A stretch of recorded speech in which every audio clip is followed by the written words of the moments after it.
Welcome to my channel ఎడ్జుమన్. So ఇప్పటివరకు మనం పైథాన్లో ప్రింట్ స్టేట్మెంట్ చూసాం, వేరియబుల్స్ చూసాం, బోర్డ్ మాస్ అంటే ఏంటో చూసాం. ఈరోజు మన కాన్సెప్ట్ వచ్చేసరికి కమాండ్స్ అనమాట. అసలు ఈ సెషన్లో మనం ఏం తెలుసుకోబోతున్నాం అంటే వాట్ ఈజ్ కమాండ్స్, అసలు కమాండ్స్ అంటే ఏంటి, టైప్స్ ఆఫ్ కమాండ్స్ ఎన్ని రకాలు ఉన్నాయి, యూజెస్ దానివల్ల ఉపయోగాలు ఏంటి, ఇలాంటి కాన్సెప్ట్ గురించి మనం తెలుసుకుందాం. అసలు ఫస్ట్ కమాండ్స్ అంటే ఏంటి అంటే కనుక, మీరు ఏదైనా కోడ్ రాస్తున్నప్పుడు మనం కమెంట్ చేస్తే కంపైలర్ అనేది ఆ లైన్ని ఎగ్జిక్యూట్ చేయదు.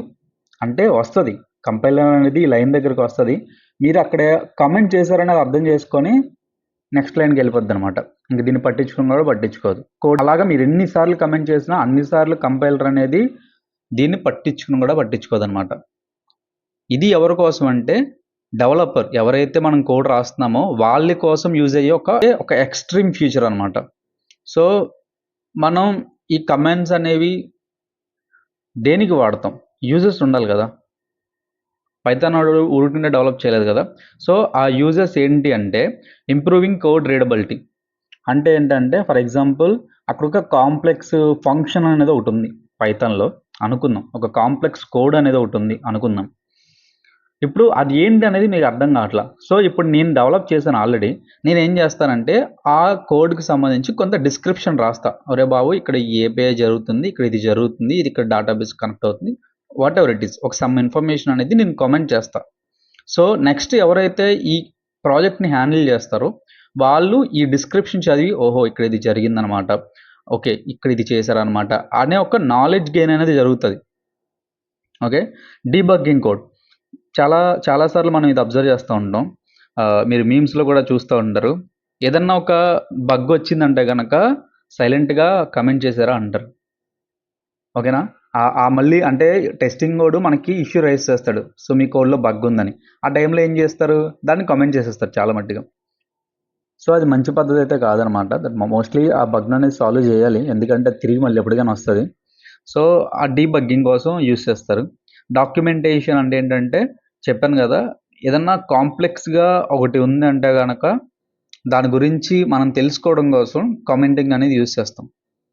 అసలు ఆ కోడ్ ఏం జరుగుతుంది, అది ఎలా ఎగ్జిక్యూట్ అవుతుంది, దేనికి ఎగ్జిక్యూట్ అవుతుంది, ఇలాంటి థింగ్స్, దాని ఇన్ఫర్మేషన్ ఏదైతే ఉందో దాని గురించి తెలుసుకోవడానికి యూస్ చేస్తారు. నెక్స్ట్ వచ్చేసరికి ఏంటంటే ఎక్స్ప్లెయినింగ్ కాంప్లెక్స్ లాజిక్స్. అంటే మనం చాలా కోడ్లో చాలా లాజిక్స్ అనేవి రాస్తూ ఉంటాం, అందులో కొన్ని ఈజీ ఉంటాయి, కొన్ని కష్టతరమైనవి ఉంటాయి. సో అల్టిమేట్గా ఇప్పుడు నేను చెప్పిన ప్రతి పాయింట్ ఎక్స్ప్లెయిన్ చేసేది ఒకే ఒక థింగ్. కామెంట్స్ అనేవి ఆ కోడ్ని మనం అర్థం చేసుకోవడానికి, లేదంటే మనం ఒక కోడ్ రాసిన తర్వాత దాన్ని మనం ఒకరికి ఫార్వర్డ్ చేసినప్పుడు వాడు అర్థం చేసుకోవడానికి యూస్ చేసే ఒక ఫీచర్ అనమాట. మనం ఇప్పుడు కమెంట్స్ టైప్స్ చూద్దాం. సో ఇక్కడ మనం చూస్తే 2 టైప్స్ ఆఫ్ కమెంట్స్ ఉన్నాయి. ఏంటి, single line comments, multi line comments. So ఈ సింగిల్ లైన్ కమెంట్స్ని మనం హ్యాష్ యూస్ చేసి రాస్తాం. మల్టీ లైన్ కమెంట్స్ వచ్చేసరికి మనం ట్రిపుల్ కోట్స్ యూస్ చేసి రాస్తాం. సో ఇప్పటివరకు ఏదైతే మీకు చెప్పానో ఇదంతా మనం ఒకసారి జూపిటర్ నోట్బుక్లోకి వెళ్ళి ఒకసారి ప్రాక్టీస్ చేసి చూద్దాం. ఫస్ట్ టైప్ వచ్చేసరికి సింగిల్ లైన్ కామెంట్ కదా. సో ఇప్పుడు ఈ సింగిల్ లైన్ కామెంట్ మనం ఎలా రాయాలి అనేది మీకు చూపిస్తాను. దిస్ ఈజ్ ఎడ్యుమన్ ఛానల్. చూడండి ఇక్కడ ఈజ్ అనేది హైలైట్ అయింది. సో ఇది కీవర్డ్ అనమాట. దీని గురించి మనం నెక్స్ట్ మాట్లాడుకుందాం.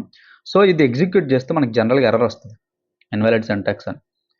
ఇప్పుడు ఇది ఎందుకు రాశానంటే కామెంట్ అనేది హ్యాష్ యూస్ చేస్తే రాస్తాం. ఇది single line comment. Okay, single line మనం కామెంట్ ఏ విధంగా చేస్తామంటే హ్యాష్ అనే ఒక సింబల్ని యూస్ చేసి మనం కామెంట్ చేస్తాం. ఇది సింగిల్ లైన్లోనే మాత్రమే వర్క్ అవుతుంది. ఫర్ ఎగ్జాంపుల్ ఇప్పుడు మనం మళ్ళీ రెండో లైన్ రాయాలని ప్రయత్నిస్తే అది వర్క్ అవ్వదు, ఎందుకంటే అది సింగిల్ లైన్ కామెంట్. హ్యాష్ అనేది ఎప్పుడు సింగిల్ లైన్ ఎగ్జిక్యూట్ అవుతుంది.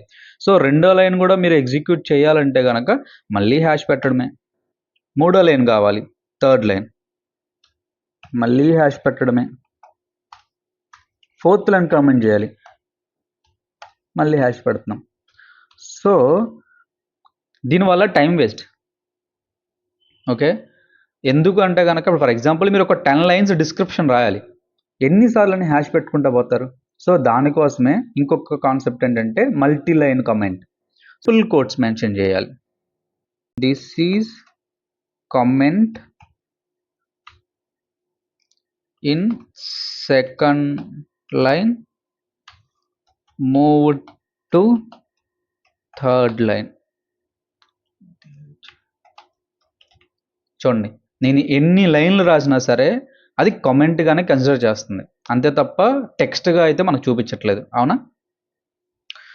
డబుల్ కోట్సే యూస్ చేయాలా బ్రో అంటే కాదు, మీరు సింగిల్ కోట్ కూడా మీరు యూస్ చేసుకోవచ్చు. ఇవన్నీ చూసి మీరు కంగారు పడద్దు. ఈ హ్యాష్ ఏంటి, ఇవన్నీ ఏంటి, ఇవన్నీ ఏంటంటే escape characters.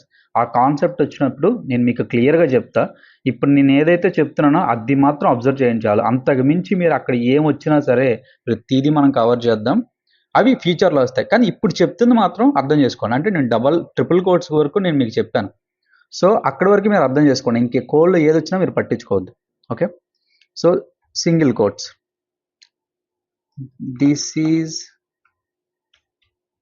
single quotes and writing a comment. So as it is ఇందాక ఎలాగైతే వర్క్ అయిందో ఇప్పుడు కూడా అలాగే వర్క్ అవుతుంది. సింగిల్ లైన్ కామెంట్స్ అనేవి లేదా మల్టీ లైన్ కామెంట్స్ అనేవి మీరు ఎక్కడ యూస్ చేయాలి అంటే, ఫర్ ఎగ్జాంపుల్ మీకు ఒక ఫంక్షన్ ఉంది, ఆ ఫంక్షన్ నేమ్ ఎందుకు పెట్టామనో, లేదంటే ఆ ఫంక్షన్ లైక్ దాని ఫంక్షనాలిటీ షార్ట్ టర్మ్లో యూస్ చేసుకోవాలంటే, ఫర్ ఎగ్జాంపుల్ నేను ఒక ఫంక్షన్ రాసా, ఏంటి, ఒక 3 నెంబర్స్ని అది తీసుకొని మల్టిప్లై చేసి ఆన్సర్ రిటర్న్ చేసే ఒక ఫంక్షన్ నేను రాసాను అనుకుందాం. సో ఆ ఫంక్షన్ నేమ్ ఏంటంటే నేను కామెంట్ చేసి this is a multiplication function అని చెప్పేసి నేను మెన్షన్ చేయాలనుకుంటే కనుక సింగిల్ లైన్లో సరిపోతుంది. సో అక్కడ నేను హ్యాష్ యూస్ చేసి కామెంట్ చేస్తాను. అట్లాగా ఇప్పుడు ఫంక్షనాలిటీ అనేది ఫుల్గా ఎక్స్ప్లెయిన్ చేయాలి. అంటే అది తీసుకోవడం కానీ, యాడ్ చేయడం కానీ, అది వేరియబుల్ స్టోర్ చేయడం కానీ, అది రిటర్న్ చేయడం కానీ, ఆ ఫంక్షన్ స్టార్టింగ్ నుంచి ఎండింగ్ వరకు ఏం జరుగుతుందో మనం ఎక్స్ప్లెయిన్ చేయాలంటే ప్రతిసారి ఒక్కొక్క లైన్ హ్యాష్ రాసుకుంటూ రాయలేం. కాబట్టి మల్టీ లైన్ యూసెస్ అంటే ట్రిపుల్ కోట్ మెన్షన్ చేసి దాంట్లో మీరు 100 లైన్లన ఒక డిస్క్రిప్షన్ షార్ట్గా మీకు చెప్పాలంటే, సింగిల్ లైన్ రాయాల్సి వస్తే లేదంటే అంటే ఏంటంటే ఏదన్నా చిన్న ఇన్ఫర్మేషన్ రాయాల్సి వస్తే మనం ఈ సింగిల్ లైన్ కామెంట్స్ అనేవి యూజ్ చేస్తాం.